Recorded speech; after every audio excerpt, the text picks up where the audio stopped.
Right, so today I am going to be preparing for a dinner party tomorrow night that we have, and I'm going to do one of Bazza's classic dishes. These people have probably had this dish before, but it's just so good, and I'm going to make it. Now, you probably know that I've got a very favourite chef, well, yes, he's a chef, and Ottolenghi has mostly Middle Eastern influences, but some European as well, particularly Italian. So I'm going to start preparing something called a lamb shawarma, and this is a dish that really needs to be prepared probably at least 24 hours in advance and kept marinating overnight. So anyway, I'm going to show you how we go about making that in just a minute. Right, so here we go again then. So as I say, I'm going to show you how to make a lamb shawarma. As you see, I've got a whole, this is for 8 people, so I've got a whole leg of lamb here, and I'm just going to put that on side for 1 minute. First of all, the most important thing here is the spices. Don't be put off by Ottolenghi because of the length of the recipes. If you can get the ingredients, which generally you can nowadays, I live in Broadway and the local deli sell most of the spices and things that Ottolenghi uses. So first of all, I've got in this bowl here, let me just explain what's in there. Can you see? Hopefully you can see that. So I've got 2 teaspoons of black peppercorns, 3 cloves of garlic which have been crushed, half a teaspoon of cardamom pods, a quarter of a teaspoon of fenugreek seeds, a teaspoon of fennel seeds, a tablespoon of cumin seeds, 1 star anise, and half a cinnamon stick. So what I'm going to do these now, I'm going to get a pan on the oven, on the stove, and just cook them really to make the flavours come out. It's really important that you need to keep an eye on that. So as I say, we're going to cook these spices on quite a high heat on the stove, and just allow them to brown, but keep an eye on them. The last thing you want to do is to burn them. So I'm going to start putting them on the stove now. So, as I just said, if you get your pan, use a frying pan, heavy bottomed is best, and you need to get it really quite hot. And so this is going to enhance the flavours of all of those lovely spices that you've got in there. But you must keep an eye on them because you don't want to overcook them or burn them. So here we go, let's put them in then.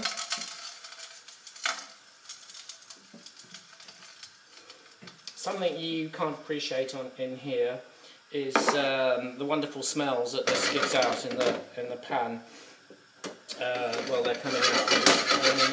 I think particularly the cumin in here makes it so flavoursome. Just keep tossing them around a little bit. So as I say, you're not going to burn. The last thing you want to do is to burn them. And just keep them there going. In a couple of minutes then we're going to add a couple more spices, and I'll show you what we're going to add to it then. We are going to add some nutmeg, ground ginger and sweet paprika, and they just need to be tossed around for a little while just to get the flavour out of those as well. Right, now at this very moment in time they are popping, the peppercorns are popping, the cumin's popping, and it's starting to get brown. Don't forget, keep tossing it around so you don't overcook it too much. There we are, there's lovely flavours on there. So now I'm briefly going to add nutmeg, ground ginger and paprika. Again, just give it a toss around on the heat. It doesn't take long. You can see it's coming out very smoky. There's nothing really burnt in there, but you're just enhancing the flavour. I'll just put those on one side a minute, and I'll just move around and show you what we've got to do next. So what I've done now then, I've transferred all of those spices that were cooking on the hob, and I've transferred them into a spice grinder, and we're going to grind them up until you've got an even spice mix, a nice fine spice mix.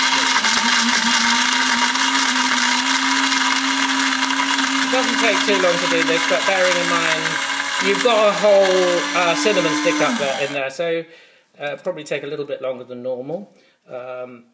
So just keep going at it. I'm going to break that cinnamon stick up a little bit so that it gets a chance to crack properly. And just keep going at it until you've got a nice fine mix.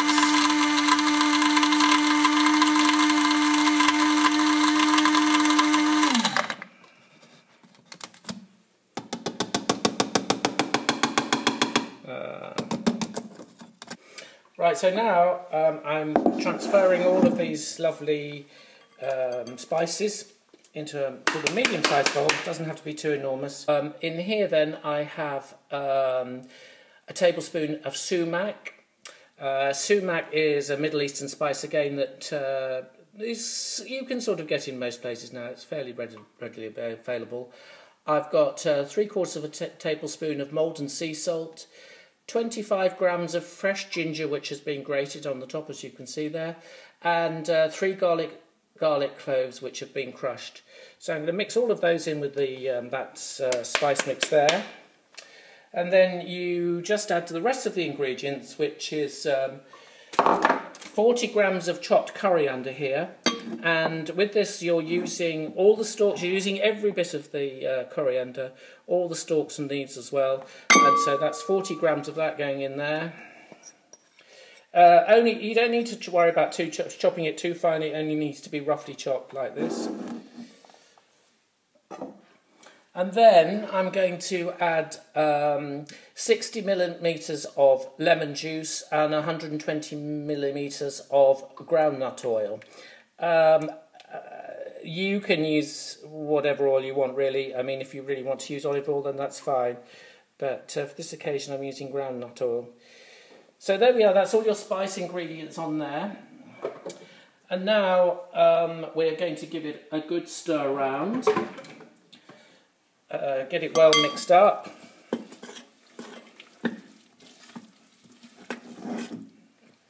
And you really do have a lovely mix of spices in there.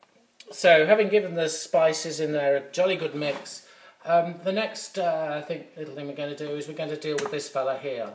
And he needs to go into quite a large roasting tin, one which he will fit comfortably in. And we're going to make some slashes across the meat, which will, don't worry about it, you don't have to worry too much about this, about a centimetre and a half deep probably. And this gives the meat an opportunity to absorb all of those flavours that you've put in it. Okay. There we are. Now, don't be afraid to use your hands to do this, because it's the best way to get in all of those cracks and crevices on this wonderful piece of meat. So, empty the bowl of all of your lovely spices and herbs on there. The smell is wonderful, by the way, when you're doing this. So just massage all over the meat, rubbing it in all the nooks and crannies. Quite good fun, this. It's like making sandcastles or something. But probably best not to let your kids do it. There you are. So you see that's all massaged in, and all of that lovely flavour is now being taken in by the lamb. Make sure you get it all on there. Scrape it up from the sides. You don't have to worry too much about scraping it all up from the sides, because it's just going to be absorbed in the sauce eventually anyway.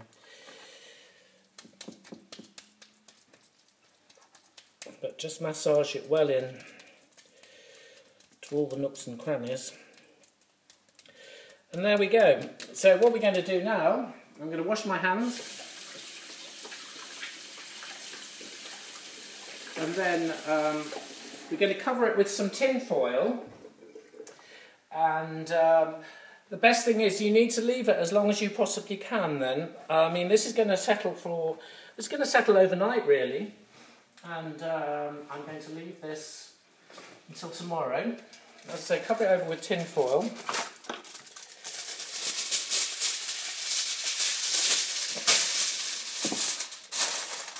Put it in the fridge. Keep it well covered like this. And then you're going to put that in the fridge now. Leave it overnight as long as you possibly can. Tomorrow, heating it up, so you need to heat your oven up to about 170 degrees, 150 if you've got a fan oven. And you put the lamb in the oven for about 4.5 hours until the meat is completely cooked.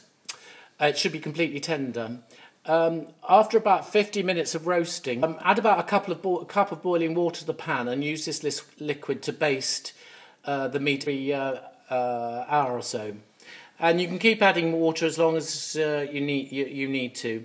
What I forgot to tell you was when you're initially cooking this, take the foil off and let it cook without the foil for about an hour or so. But certainly the last 2 to 3 hours really, you should have it covered in foil to prevent it burning too much. So as I say, you need to keep basting it with the hot water every hour or so and top it up as needed. And then you should have this wonderful meat that's all falling apart, and it's really quite delicious. And you can serve it in a number of ways. Tomorrow I'm going to be serving this with some majara, which is rice and lentils and deep fried onions, which again is another dish. You can equally, the traditional way to serve shawarma is it's sliced through and served in pita bread with fresh tomatoes, cucumber, anything like that. Lovely spices like harissa paste, and so that would be the normal way to have it. But I'm doing it differently. I'm having this with the majara, which is also a ottolenghi recipe, and I'm going to serve it with whole roasted rice and lentils. Lovely smells in this kitchen. But that's about it from lamb shawarma.